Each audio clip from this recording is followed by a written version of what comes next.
जय हिंद। आज मैं आपको एक अल्बर्ट आइंस्टीन जो हमारे जाने माने साइंटिस्ट थे उनके बारे में एक क्वेश्चन था। उन वो क्वेश्चन बहुत ही अद्भुत था, बहुत अमेजिंग था। उसको आप पजल कहिए, क्वेश्चन कहिए, रिडल कहिए, जो आपके मन में आए वो कहिए, ठीक है। उसके बारे में मैं आज डिस्कस करने वाला हूँ। क्वेश्चन क्या था और बहुत ही अद्भुत था। अभी आपको मैं जब बताऊंगा ना बोर्ड पर, तब आपको लगेगा कि हाँ एक ऐसा क्वेश्चन था। और आप लोग भी इसके साथ साथ सॉल्व कीजिएगा, आप लोगों को भी लगेगा कि कैसा क्वेश्चन था, ठीक है। तो ये क्वेश्चन की कहानी थोड़ी बता देता हूँ। 2 लाइन की कहानी है। कहानी क्या है कि 1934 में इनके अल्बर्ट आइंस्टाइन के एक दोस्त थे, मैक्स वर्थहाइमर। दोस्त तो बहुत सारे थे, बट उनमें से एक थे मैक्स वर्थहाइमर। 1934 में उन्होंने एक लेटर लिखा। लेटर में वो क्वेश्चन लिखा, और वो क्वेश्चन मैं अभी आपको बताता हूँ। वो क्वेश्चन लिखा और अल्बर्ट से पूछा, कैन यू सॉल्व दिस, मतलब क्या आप इसको सॉल्व कर सकते हैं।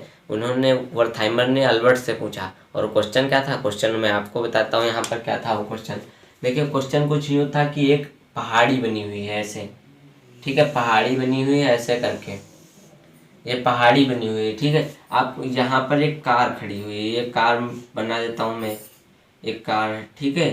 यहाँ पर मान लीजिए कार लग तो नहीं रही, लेकिन मान लीजिए ये कार खड़ी है। ये बहुत ओल्ड कार है। इस उन्होंने क्वेश्चन जो लिखा था वो मैं बता रहा हूँ, ठीक है। फिर वो जो सॉल्व किया आइंस्टीन सर ने वो मैं बताऊंगा। क्वेश्चन क्या था कि ये कार है ना, ये पुरानी कार हो रही है, हिल है, पहाड़ी है।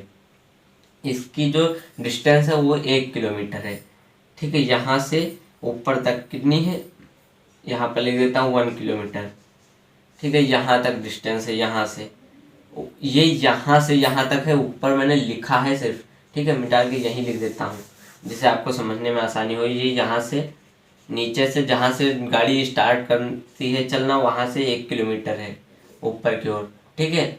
और दूसरी तरफ भी 1 किलोमीटर है। यहाँ से यहाँ तक आप में से कुछ लोग कहेंगे कि अब एक तरफ 1 किलोमीटर तो दूसरी तरफ भी तो 1 किलोमीटर है। ऐसा थोड़ी ना, दोनों तरफ अलग अलग भी हो सकती है। ये हो सकता है ये एकदम से पहाड़ी ऊंचाई पर हो तो 1 किलोमीटर, ये यहाँ पर धीरे धीरे ऐसे ऐसे करके यहाँ उतरे तो हो सकता है 3-4 किलोमीटर हो जाए। तो उधर 1 किलोमीटर है, इधर भी 1 किलोमीटर है।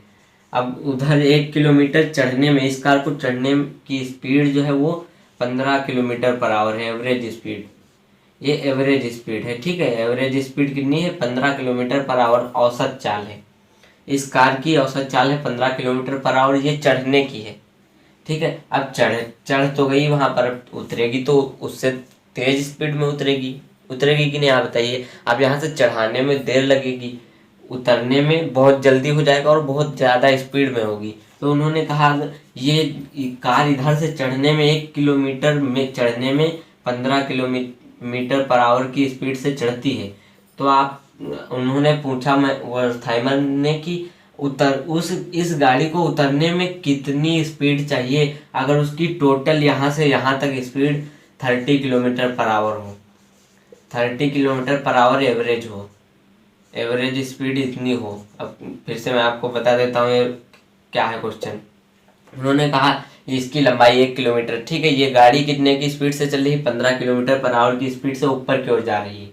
तो यहाँ पर पहुँचने के बाद उन्होंने कहा आप इस तरफ की जो एवरेज स्पीड है इसको बताइए। एवरेज स्पीड इसकी पूछी, इस तरफ उतरने में उसकी एवरेज स्पीड क्या होगी अगर उसकी कुल average speed 30 kilometre per hour हो। यहाँ से यहाँ तक 15 किलोमीटर है, यहाँ से यहाँ तक उनको फाइंड करना है, और यहाँ से टोटल मिलाकर यहाँ तक, इस लास्ट पॉइंट तक या इस पॉइंट से कितनी है, 30 किलोमीटर पर आवर। अब उन्होंने आइंस्टीन ने क्या सोचा, ये तो सिंपल सवाल है, इसमें क्या, चाल बराबर दूरी बटे समय का फार्मूला लगाएंगे, सीधे सॉल्व करके रख देंगे इसे। उन्होंने सॉल्व किया तो, लेकिन सॉल्व कर रहे थे तभी उनके माइंड में आया कि क्यों ना हम टाइम निकाल लेते हैं, फिर स्पीड निकालने में आसानी होगी। टाइम निकाल लेते हैं तो स्पीड निकालने में आसानी होगी, क्योंकि दूरी बराबर चाल बटे समय होता है। तो उन्होंने टाइम निकालना चाहा इसका। पहले तो पूरे का टाइम निकाला, पूरे का टाइम, चाल बराबर फार्मूला आप लोग पढ़ेंगे नहीं, चाल बराबर दूरी बटे समय, चाल बराबर दूरी बटे समय। तो अगर हम समय निकालना चाहे तो इस फार्मूले में क्या करेंगे, यहाँ पर 1 मान लेंगे, कुछ नहीं तो 1 मान लिया इसको। ये बराबर यहाँ पर लगाया जाता है, आप लोग ध्यान रखिएगा, बटे के बराबर में बराबर लगाया जाता है, ठीक है। अब इसको क्रॉस मल्टीप्लाई कर देंगे, मतलब इसका इधर से गुणा, इसका इधर से गुणा, तो ये समय यहाँ पर चला जाएगा, चाल यहाँ पर आ जाएगी और दूरी इसके बट्टे में आ जाएगी। तो यहाँ पर चाल जो है कहाँ पहुँच जाएगी, समय की जगह पर, समय चाल की जगह पर पहुँच जाएगा। तो समय बराबर दूरी बटे चाल हो जाएगा, समय बराबर दूरी बटे चाल, ये फार्मूला हो जाएगा, समय बराबर दूरी बटे चाल।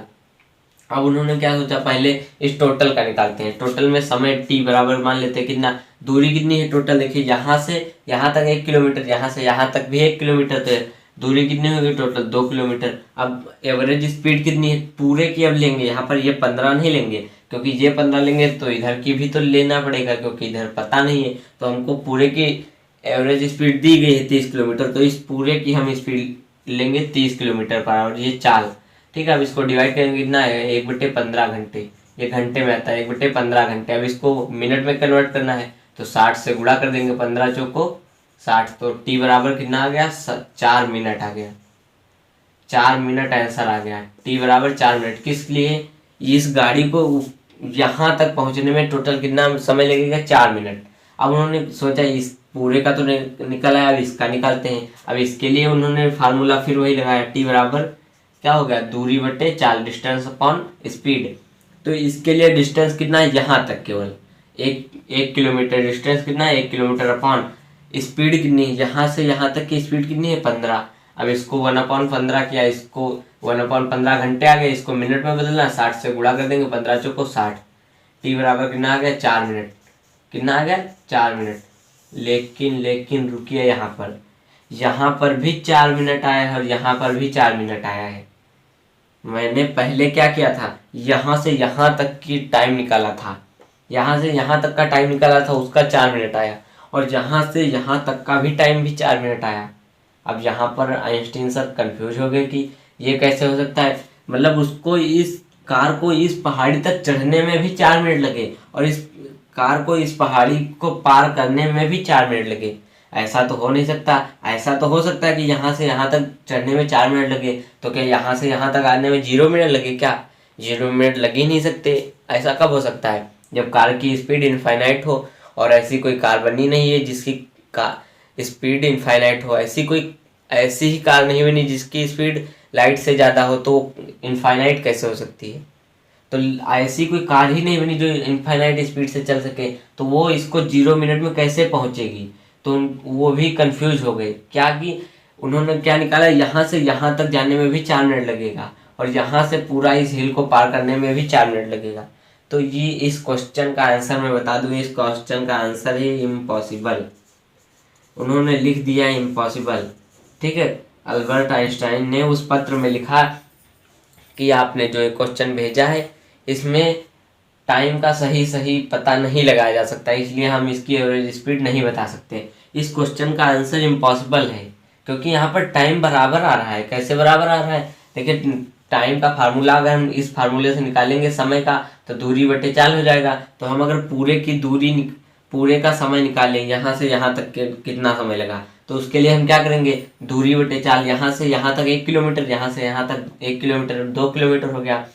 बटे में क्या रखेंगे, चाल है 30 किलोमीटर पर आवर, तो 2/30 कितना हो गया, 1/15, 1/15 घंटा हो गया। इसको मिनट में बदलना है तो 60 से गुणा कर देंगे, तो 15 चौको 60 मिनट आ गया। अब उन्होंने यहाँ से यहाँ तक का टाइम निकाला, यहाँ तक, तो यहाँ तक का टाइम कितना हो गया, यहाँ पर स्पीड कितनी है 15, डिस्टेंस कितनी है 1 किलोमीटर, तो 1 किलोमीटर ऊपर रखेंगे, ऊपर डिस्टेंस अपॉन नीचे चाल कितनी है 15 किलोमीटर पर आवर, तो 1/15 हो गया। अभी इसको फिर 60 से गुणा कर देंगे, तो कितना, क्यों, क्योंकि मिनट में कन्वर्ट करना है, तो 1/60, 1/15 गुणे 60, 15 चौको 60, t बराबर 4 मिनट आ गया। अब यहाँ पर दोनों आंसर 4 मिनट आ रहा है, मतलब यहाँ से यहाँ तक जाने में भी 4 मिनट लगेगा और यहाँ से यहाँ तक जाने में भी 4 मिनट लगेगा।